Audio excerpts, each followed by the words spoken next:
Tonight's applicant is Richard, a 20-year-old student from Wolverhampton. We've been observing him for the last few weeks to build up a profile and to monitor his movements to and from his flat. He lives a quiet and predictable life, which might be fun to shake up a bit. At 3 a.m. one morning in March, we've gathered outside his house, where he is hopefully asleep. His girlfriend has been persuaded to lend us a set of keys. I'm going to quietly break in and introduce myself.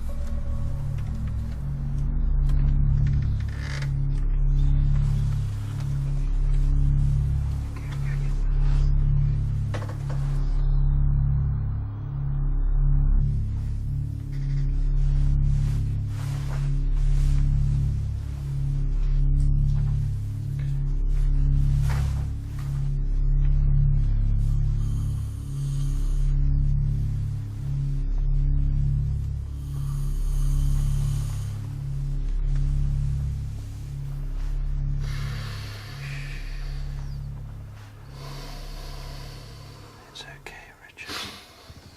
It's okay, Richard. It's okay, Richard. Hello. Hi. It's Derren Brown. Nice to meet you. You too. You volunteered to be part of the show a while back. Do you remember? Yeah. Okay. We'd like to use you in the show. I need to explain to you how the show works. Okay. All right? Yeah. What you do is you choose a card. One of two cards. And the card will either say trick, or the card will say treat. If you pick the card that says treat, then what happens to you will be something nice. If you pick the one that says trick, it won't be. Okay. Okay? You won't know which one you've picked. You happy to play? Okay.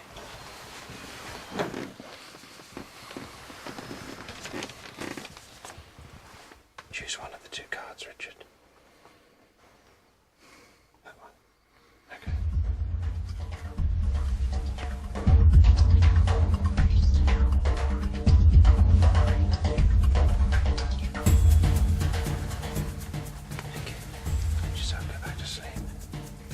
For Richard's trick, I'm going to have him collapse asleep in London and wake up 1,500 miles away in Morocco with no explanation. And for that, I'll need his passport. He will have no memory of the journey or of any time having passed.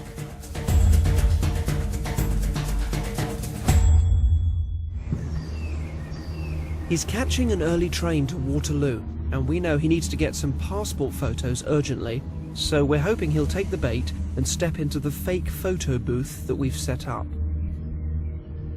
All the cameras are hidden.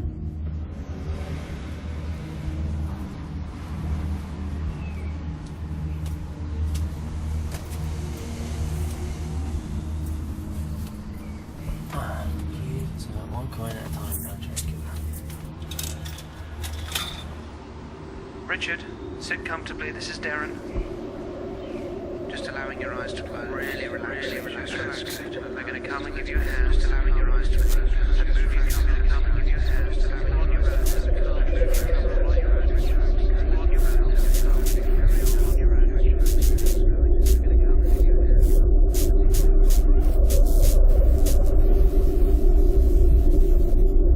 The complementary patterns of light and sound are designed to send Richard plummeting into a catatonic state.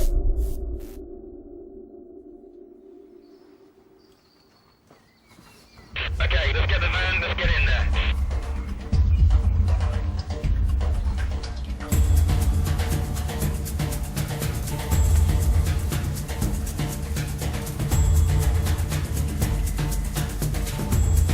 Both Richard and our fake photo booth are embarking on an extraordinary journey.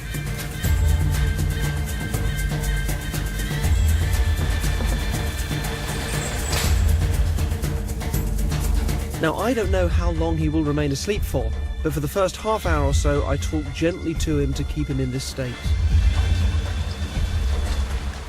We arrive at Heathrow Airport a bit late and apprehensive about the check-in. As it turns out, we get through check-in and security without a hitch, but the authorities don't allow filming after passport control. However, we do take a series of snaps throughout the journey. Any recognisable faces and logos are blurred. Richard is now sleeping very happily with no help from me. Although he doesn't know it, he and that photo booth have travelled 1,429 miles and are now in Marrakesh. He has been asleep for 13 hours, but when he awakes, not a second will have passed in his mind.